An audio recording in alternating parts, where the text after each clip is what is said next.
हमने देखा है कि बड़े से नेताओं से लेके हर कार्यकर्ता तक सारे लोग यहाँ पर मौजूद थे। तो आप किस तरह से उन लोगों का अभिनंदन करना चाहेंगे? पहले तो मैं आपका भी धन्यवाद करता हूँ कि मीडिया वाले हैं भारत देश के चौथे सितम हमारे जैसे जो छोटे लोग हैं, जो छोटी छोटी संस्थाएं हैं, वो उसका किस तरह से कार्य वो लोगों को तरफ दिखाते हैं। उसी माध्यम से पिछले जो 8-10 सालों में हमारे जो कार्य चल रहे हैं वो जन हित जन न्यूज ने, महाराष्ट्र न्यूज ने सबको दिखाया है। वो हमारा काम सबने देखा है और सभी ने सोचा कि सिमरन सेवा एनजीओ के पास जाके मिलके सेवा कार्य करेंगे।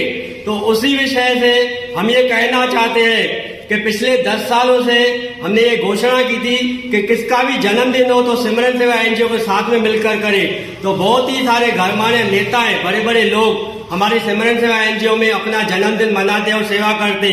तो उसी हिसाब से जब हमारी एनजीओ के भी जो सदस्य है, यहाँ जो मैं चेयरमैन खुद हूँ, हमारे सदस्य हैं, हमारा भी जन्मदिन होगा तो हम भी अपने जन्मदिन पे ऐसा ही पार्टियां ना करके राशन की सेवा, लोगों को प्रेरणा, स्टूडेंट की सेवा और कपड़े, राशन, ऐसे ही बहुत सारे सेवा किया। तो आज भी जो 17 जून हमारा जो बर्थडे है, तो हमारे बर्थडे पे बहुत ही उल्लासनगर काफी मानी जानी हस्तियां हमारे पास आई। लेकिन आज मुझे बहुत बड़ी खुशी हुई है कि निरंतर जो सेवा करता रहता है, निरंतर जो टाइम टू टाइम ध्यान देता रहता है, उसको कहीं ना कहीं सफलता मिलती है। तो आज बड़े बड़े लोग हमारे पास आए, हमने यही घोषणा की या उनसे यही अपील की कि राज्य सरकार या केंद्र सरकार उसने जो बड़े बड़े ग्रांट एनजीओ के लिए रिजर्व पड़े हैं, तो पिछले 5 सालों 7 सालों से सिमरन सेवा एनजीओ एलिजिबल हो गई है ग्रांट के लिए। तो हमें ग्रांट मिलेगा तो हम वो जेब में नहीं डालेंगे, फजूल खर्चा नहीं करेंगे।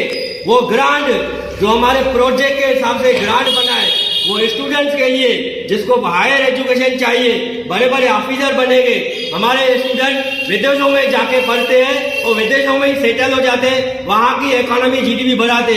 तो हम चाहते हैं हमारे भारत देश के भविष्य यहीं पे ही पढ़े, यहीं पे ही बड़े हुए। तो हमें ग्रांट मिलेगा तो हम स्टूडेंट्स को यहाँ पर ही ऑफिसर देंगे भारत देश को, और महिलाओं को सक्षम बनाएंगे। तो जितने भी सारे पक्ष के नेता हमारे पास आए हैं, पिछली बार भी उप मुख्यमंत्री ने हमारे भारत गंगोत्री को प्रमाण पत्र दिया था कि पूरे उल्लासनगर में आप सेवा करोगे। तो हमने भी उनसे यही किया कि सिमरन सेवा एनजीओ ने मिलकर करेंगे तो हम जरूरतमंदों का काम कर सकेंगे। और उनने भी हमसे वादा किया है, आप आगे बढ़ो, हम आपके साथ हैं। मैं यही कहना चाहता हूँ कि जितने भी बड़े लोग हैं, किशोर वनवारी जी, युवराज फाउंडेशन, दादा विजय पाटिल, उसके सपुत्र युवराज पाटिल जी, और हमारे उल्लासनगर के लोकप्रिय नेता श्री पप्पू कालानी जी हमारे पास आए। ये बहुत बड़ी हमारी जो है हमारा मान सम्मान बढ़ा है। पप्पू कालानी जी ने यही कहा है कि कितने से बड़ा अधिकारी आपकी एनजीओ को ग्रांट चाहिए तो हम उसका अधिकारी का कान मरोड़ कर आपको फंड्स ला के देंगे और आप जरूरतमंदों को आगे बढ़ाएंगे।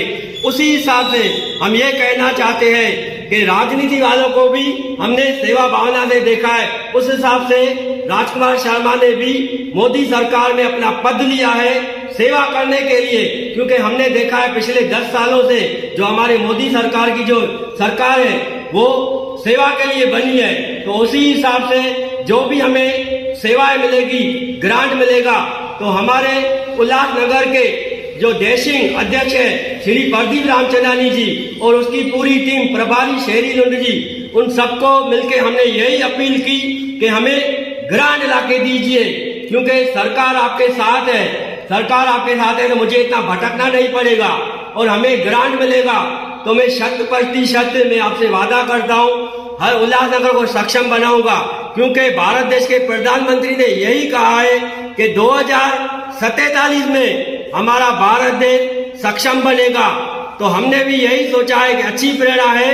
तो उसी हिसाब से जो भारत देश के युवाएं हैं, जो भारत देश के वासी हैं, उसको हम सक्षम बनाएंगे। भारत देश का वासी सक्षम बनेगा तो 2047 में निश्चित हमारा भारत आगे बढ़ेगा। और हमने भी अपनी एनजीओ की योजनाएं बनाई है। भारत देश की सरकार ने बहुत सारी योजनाएं बनाई है, वो हम घर घर तक पहुंचाते गांव-गांव में। लेकिन हमारा भी फर्ज बनता है कि एक एनजीओ भी अपनी योजनाएं बनाए। तो आज उद्घाटन किया गया सारी योजनाओं का। और हमारे प्रोजेक्ट है 22। पिछली बार हमें 50,000 का दिल्ली एनसीआर में अवार्ड मिला था। तो बाजू में ही पंडित दीनदयाल उपाध्याय 3 माले की भाजपा ऑफिस में हम लोग गए, मेरी बेटी हम। तो विनोद तावड़े जी की टीम हमें मिली, संतोष बीएल जी हमें मिले, हमें प्रेरणा दी। उस प्रेरणा के हिसाब से हमने 22 अवेयरनेस प्रोजेक्ट बनाए हैं। उनकी मांग हम पूरी करेंगे कि आप उल्लासनगर में ये प्रेरणा फैलाओ। तो उसकी नीतियां हम फॉलो करेंगे। और हमारे जिला अध्यक्ष को ये विनती करते हैं, श्री प्रदीप रामचंद्रानी को, आमदार कुमार अलानी को, कि सिमरन सेवा एनजीओ को साथ दो कि हमारे जो वरिष्ठ है विनोद तावड़े जी, संतोष बीएल की जो नीतियां हैं, जो हमें सिखाया है, वो पूरे उल्लासनगर में फैलाएंगे। तो पूरे उल्लासनगर में 2 नंबर 3 नंबर मारल गांव में हम ये सेवाएं करेंगे। लेकिन आप भी हमें साथ दीजिए। जिस तरह आज भी सब पार्टियों के लोग आए थे, तो हम भी पार्टी में राजनीति नहीं, सेवा करेंगे। ऐसे ही मैं धन्यवाद करना चाहता हूँ। जितने भी गणमान्य नेता हमारे पास आए, हम उसका धन्यवाद करते हैं। और हमारे जनहित महाराष्ट्र की तरफ से फिर एक बार आपको जन्मदिन की शुभकामनाएं।